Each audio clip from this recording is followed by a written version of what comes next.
Singapore had in 1963. Singapore, for those of you who know, was just a slum, like our slum in Kibra or slums everywhere in our country.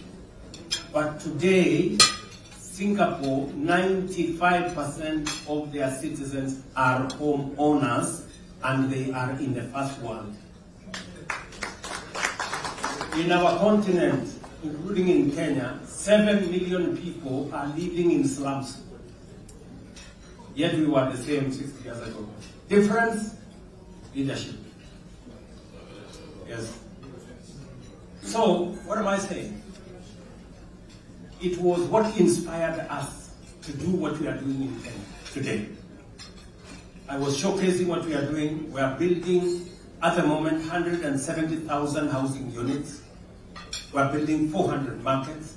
We are building hostels for 170,000 university and college students, all on locally mobilized resources in Kenya. We have not borrowed a single shilling. We have not borrowed a single shilling. And do you know how many contracts we have signed? How much? The worth of contracts we have signed in the last 2 years is $4 billion.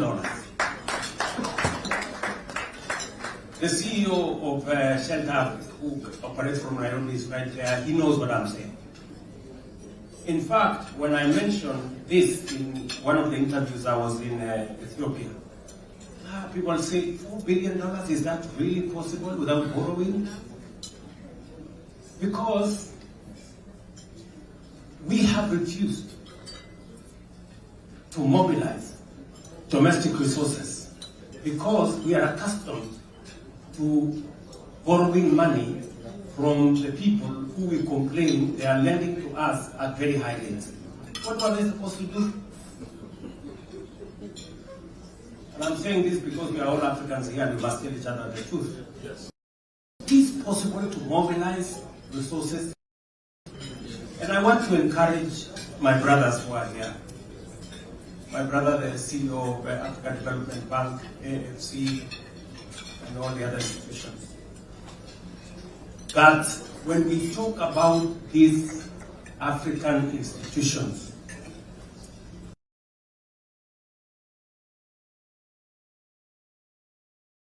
the World Bank and IMF were built by others, the way we are building ours. So even as we seek to reform World Bank and IMF and all those other institutions, we must also begin by building our own institution, by believing in ourselves and putting our resources in those institutions. So, I am very proud of what President Mahama is doing. Mobilizing officials, mobilizing the continent so that we can seize the opportunity that exists in our continent. About credit rating agencies, I have had friends here who have said, oh, you know, we must be talking to them often. We don't have to wait. It is good. We don't have to talk to them. We need to talk to them often. We need to make data available often. But there is no problem with us having an African credit rating agency.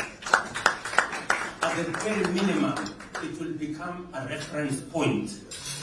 And others will begin to know that we are developing the skills for running a credit rating agency, and we can correct some of the anomalies they constantly level against our countries. If not for anything else, ladies and gentlemen, we must develop our own institutions. It is not so that we can substitute those which exist, but it is because it is necessary for us to have homegrown solutions, institutions that understand our terrain, understand our customs, understand how we do stuff, and work with us from a position of knowledge. And therefore, I want to persuade us in this room. I know I wasn't lucky to listen to the statement of President Mahama. I've asked him to send me on WhatsApp because I want to read it.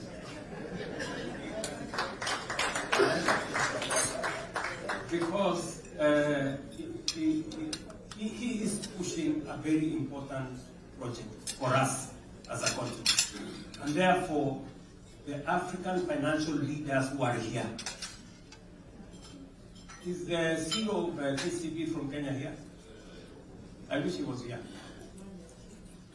You know, we managed to solve one problem in Kenya. We had a big problem with fuel.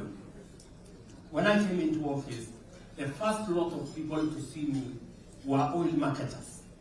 They had run out of dollars, there was confusion in the market, there was an imminent stock out of fuel in Kenya, and we had to design an innovative way of how to get out of it. And we found a way on how to get out of it. But there was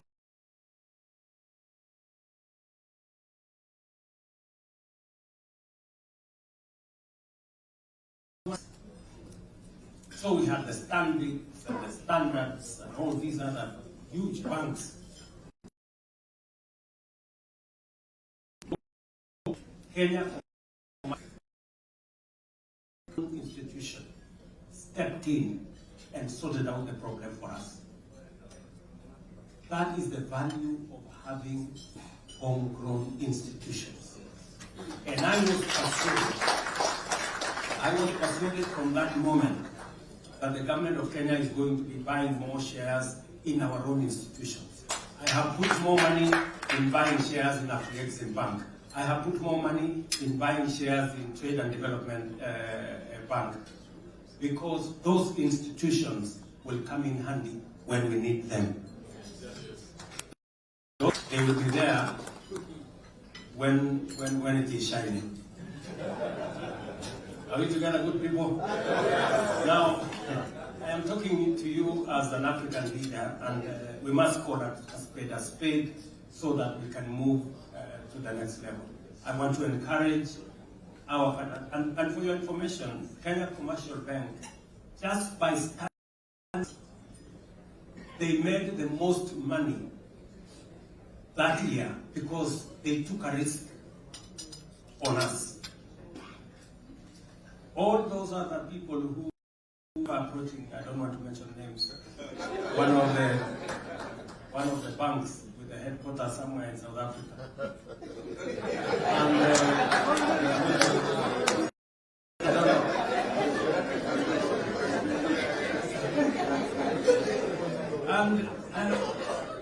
And they had a lot of contempt, you know, about we don't think that's possible. We don't think that. But a year later, they were in my office.